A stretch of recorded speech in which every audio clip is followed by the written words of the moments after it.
वो ये है कि कुलभूषण यादव को बहुत जल्द भारत के हवाले कर दिया जाएगा। वो कुलभूषण न वाघा बॉर्डर हमने इसीलिए बना रखा है, जब हमारे पास पैसे नहीं होते ना किसी को टिकट लेके देने के, तो हम उसे वाघा बॉर्डर से निकाल देते हैं। तो इनको भी हम यही करेंगे, वाघा बॉर्डर तक ले जाएँगे और फिर फ़ोटो सेशन वगैरह करवाएँगे और फिर कहेंगे हम क्या करें जी, कोर्ट्स ने इनको कहा कि छोड़ दो, तो बस फिर कोर्ट की तो हमको सुननी पड़ती है। दोस्तों आपको पता ही होगा 2016 में कुलभूषण यादव को पाकिस्तानी रेंजर्स ने ईरान से लगती हुई अपनी सीमा से कैप्चर कर लिया था। तब से वो पाकिस्तान की कस्टडी में थे। यहाँ तक कि पाकिस्तान की मिलिट्री कोर्ट ने तो उनको फांसी तक की सज़ा दे दी थी। हालांकि बाद में भारत द्वारा इंटरनेशनल कोर्ट ऑफ जस्टिस में अपील करने के बाद उनकी फांसी की सज़ा को टाला गया। इसी से लेकर अब बड़ा डेवलपमेंट यह देखने को मिल रहा है कि अभी गुरुवार के दिन ही पाकिस्तान की पार्लियामेंट में इमरान खान सरकार ने एक बड़ा ही कंट्रोवर्शियल बिल पास करा लिया, जिसके कारण पूरे पाकिस्तान में उनको क्रिटिसाइज़ किया जा रहा है। दोस्तों दरअसल बिल में ये बात का खुलासा हुआ है कि अब कुलभूषण यादव को मुकदमा एक इंडिपेंडेंट कोर्ट में चलेगा। हालांकि दोस्तों ये पाकिस्तान के लिए मजबूरी से लिया गया फैसला ही था, क्योंकि दोस्तों इंटरनेशनल कोर्ट ऑफ जस्टिस की तरफ से यह फैसला लेने के लिए कई समय से पाकिस्तान से कहा जा रहा था। से बताते हैं आपको, आपको वैसे तो मालूम ही होगा कि पाकिस्तान ने जो है वो एक जासूस पकड़ा था इंडिया का, और वो बेचारा हमारे बड़े काम आया ना, क्योंकि हम लोग जब हमें कहीं हम फंस जाते थे किसी प्लेटफॉर्म पे, चाहे वो इंडियन डिबेट हो, चाहे वो यूनाइटेड नेशन हो, कहीं हो, हम उस बेचारे को बताते थे कि जी ये तो हमारे साथ बड़ा बुरा कर रहे हैं, हमने तो जी बलूचिस्तान से इनका जासूस पकड़ लिया है।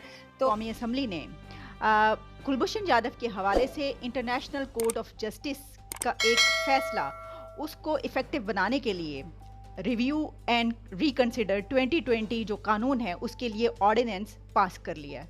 वो ऑर्डिनेंस कबूल कर लिया गया है। आप जानते हैं कि ये जो केस चल रहा था, काफ़ी सालों से ये केस चल रहा था और इसके ऊपर इंटरनेशनल कोर्ट ऑफ जस्टिस में इंडिया गया था और इंडिया ने वहाँ पर ये पिटीशन, आप कह लीजिए ये केस दायर किया था कि जिसमें उन्होंने ये कहा था कि कुलभूषण यादव जो है वो जासूस नहीं है, और एक बहुत लंबा केस चला और उन्होंने कहा कि इनको वापस किया जाए, भारत के हवाले किया जाए।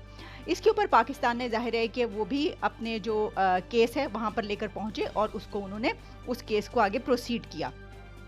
जो कि सजाए मौत दी गई थी, उनका जो फैसला हुआ था सजाए मौत था कुलभूषण यादव के लिए। लेकिन उसके ऊपर इंटरनेशनल कोर्ट ऑफ जस्टिस ने ये कहा कि हक नज़रसानी जो है उसको किया जाए, यानी ये कि रिव्यू एंड रिकंसिडर किया जाए। इसका बिल ऑर्डिनेंस 2020 जो है वो अब कल के रोज़ पाकिस्तान की नेशनल असेंबली से पास हो गया है, मंजूर कर लिया गया। ये तो खबर है, लेकिन इसके पीछे एक लंबी कहानी है। जो थोड़ी सी कहानी थी वो तो मैंने आपको बताई, लेकिन हुआ क्या, कल के रोज़ क्या हुआ और आखिर ऐसा पाकिस्तान में क्यों होता है, हम इस पे बात करेंगे। देखिए हुआ कुछ यूँ कि जब ये बिल मंजूरी के लिए पेश किया गया तो असेंबली में मौजूद जितने भी मेंबर थे उन सब ने बहुत ज़्यादा शोर किया और ख़ास तौर पर अपोजिशन ने इसकी बहुत मुखालफत की। अपोजिशन ने इसकी मुखालफत क्यों की और ये सब कुछ असेंबली में क्यों कर हुआ और इसके पीछे एक हिस्ट्री है, वो क्या है, उसके ऊपर हम बात करेंगे। लेकिन पहले मैं इंटरनेशनल कोर्ट ऑफ जस्टिस ने मेरा ख्याल है कि 17 जुलाई 2019 में अपना फैसला सुनाया था, जिसमें उन्होंने कहा था कि पाकिस्तान कुलभूषण यादव को फैसला जो है और सज़ा के ख़िलाफ़ जो है वो एक जायज़ा ले, दोबारा से जो है इसको रिव्यू किया जाए और दोबारा जो है इस पर गौर किया जाए, रिकन्सिडर किया जाए। क्योंकि वियना कन्वेंशन की जो आप सोच लीजिए जो शिक 36 है उसमें ख़ास तौर पर जो ह्यूमन राइट्स है जो है आप लोग देखेंगे कि कुलभूषण जो है वो इंडिया मेरे ख्याल है पहुंच ही जाएंगे, और अपने खर्चे पे जाइएगा। अच्छा कुलभूषण जी हमारे से ना कहिएगा कि हम टिकट लेके दें आपको, अजीब अजीब लोग आ जाते हैं ना, फिर एक तो आ जाते हैं फिर उन्हें पकड़ना पड़ता आता है हमें और फिर उन्हें छोड़ना पड़ जाता है हमें, और फिर खर्चा भी हमारा ही होता है। पायलट को भी हमने चाय पिलाई थी और अब ये जा रहे हैं तो अब इनके लिए भी खर्चा, लेकिन खैर कोई बात नहीं, हम प्लेन व्लेन का खर्चा नहीं देंगे, हम तो पैदल पैदल निकाल देते हैं ना, आपको पता है। तो वो वाघा बॉर्डर हमने इसीलिए बना रखा है, जब हमारे पास पैसे नहीं होते ना किसी को टिकट लेके देने के, तो हम उसे वाघा बॉर्डर से निकाल देते हैं। तो इनको भी हम यही करेंगे, वाघा बॉर्डर तक ले जाएंगे और फिर फोटो सेशन वगैरह करवाएंगे और फिर कहेंगे हम क्या करें जी, कोर्ट्स ने इनको कहा कि छोड़ दो, तो बस फिर कोर्ट की तो हमको सुननी पड़ती है और आखिरी दम तक बोलते रहेंगे, चाहे हमें इतनी जल्दी पायलट को वापस करना पड़ा और फिर हमारे एक नेशनल असेंबली के मेंबर ने उठ के कह दिया कि जिनकी तो टांगे कांप रही थी और इन्हें तो पसीने आ रहे थे। लेकिन खैर ऐसी कोई बात नहीं है, ना पसीने आ रहे थे ना टांगे कांप रही थी। वैसे भी आजकल आपको पता है इतनी गर्मी है, इतनी ज़्यादा गर्मी है कि मैं क्या बताऊँ आपको कि अगर हम कुलभूषण को ना भी भेजने की सोच रहे होते तब भी पसीने तो आ ही रहे हैं सबको। और खान साहब तो आपको पता है कि इतने दिल के इतने अच्छे हैं ना, कि उन्होंने तो वैसे कहा था कि जी मैं तो किसी को एनआरओ नहीं दूंगा, मैं तो किसी को एनआरओ नहीं दूंगा, किसी को जाने नहीं दूंगा। लेकिन खैर कुलभूषण को उन्होंने भारत भेजने का बंदोबस्त कर लिया है। और बहुत जल्दी जो है आप लोग देखेंगे कि कुलभूषण जो है वो इंडिया मेरे ख्याल में पहुंच ही जाएंगे। और अपने खर्चे पे जाइएगा। अच्छा कुलभूषण जी हमारे से ना कहिएगा कि हम टिकट लेके दें आपको। अजीब अजीब लोग आ जाते हैं ना, फिर एक तो आ जाते हैं, फिर उन्हें पकड़ना पड़ता आता है हमें, और फिर उन्हें छोड़ना पड़ जाता है हमें, और फिर खर्चा भी हमारा ही होता है। पायलट को भी हमने चाय पिलाई थी, और अब ये जा रहे हैं तो अब इनके लिए भी खर्चा। लेकिन खैर कोई बात नहीं, हम प्लेन व्लेन का खर्चा नहीं देंगे, हम तो पैदल पैदल निकाल देते हैं ना, आपको पता है। तो वो वाघा बॉर्डर हमने इसीलिए बना रखा है, जब हमारे पास पैसे नहीं होते ना किसी को टिकट लेके देने के, तो हम उसे वाघा बॉर्डर से निकाल देते हैं। तो इनको भी हम यही करेंगे, वाघा बॉर्डर तक ले जाएंगे और फिर फोटो सेशन वगैरह करवाएंगे, और फिर कहेंगे हम क्या करें जी, कोर्ट्स ने इनको कहा कि छोड़ दो, तो बस फिर कोर्ट की तो हमको सुननी पड़ती है। तो बस उसके बाद ये भी मतलब वहां पहुंच जाएंगे। लेकिन अगर वहां पहुंच के इन्होंने कोई नमक हरामी की ना, इतने दिन देखे ना कितने सालों से पाकिस्तान का नमक खा रहे हैं, इतने दिनों से यहाँ पे मुफ्त की रोटियां तोड़ रहे हैं, तो अगर वहां जाके इन्होंने कोई उल्टा सीधा स्टेटमेंट दिया ना, तो फिर मैं तो नाराज हो जाऊंगी आप लोगों से। तो इनको बता दिएगा कि जी अब जा रहे हैं ना, तो बस मुंह बंद करके रहें, और ये ना बताएं कि हमने क्यों छोड़ा, ये कोई बात ना हुई।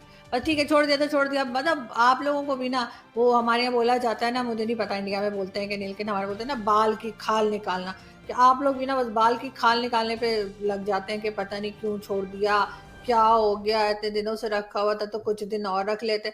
तो ठीक है ना, इतने दिन रख लिया हमने, देख लिया रख के, कुछ हुआ नहीं, तो अब एफएटीएफ भी आ रहा है, आपको सब मालूम है ना, एफएटीएफ से तो वैसे ही हाँ समझ ही गए ना। तो एफएटीएफ भी आ रहा है, तो हमने सोचा चलो थोड़ा इम्प्रेशन अच्छा बनाते हैं, और इसलिए हमने जो है वो ये फैसला किया है कि हम ये कुलभूषण जी को जो है ना हम वापस भेज रहे हैं। और बस उनसे यही कहना था कि जा रहे हैं, बस दुआ में याद रखिएगा, और हो सके तो कोई दूसरा पायलट या कोई दूसरा जासूस भेज दें, इसलिए कि वो हमारा चूरन फिर हम कैसे बेचेंगे। मतलब हम हमारे तो सारा जैसे कहते हैं ना, सारा काम ही ठप हो जाएगा। तो हमारे पास वैसे ही मतलब फॉर अ चेंज एक आध कोई जासूस, या फिर जैसे जासूस कहते हैं, और एक आध हमारे पास आपका जो है वो कोई पायलट वायलट होना चाहिए, तो थोड़ी गर्मी कम हो जाए ना। तो फिर मोदी जी से कहिएगा जरा एक दफा और किसी को भेज दें, या ये कि फिर हम खुद ही पकड़ लेंगे जाके, जैसे हमने पहले किया था, मेरा ख्याल है शायद, पता नहीं।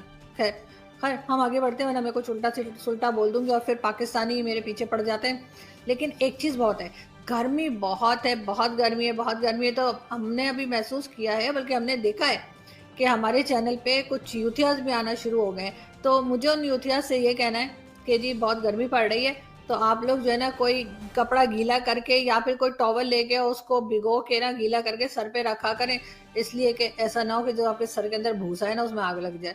वो ऐसे भी मुझे भूसे की स्मेल अच्छी नहीं लगती।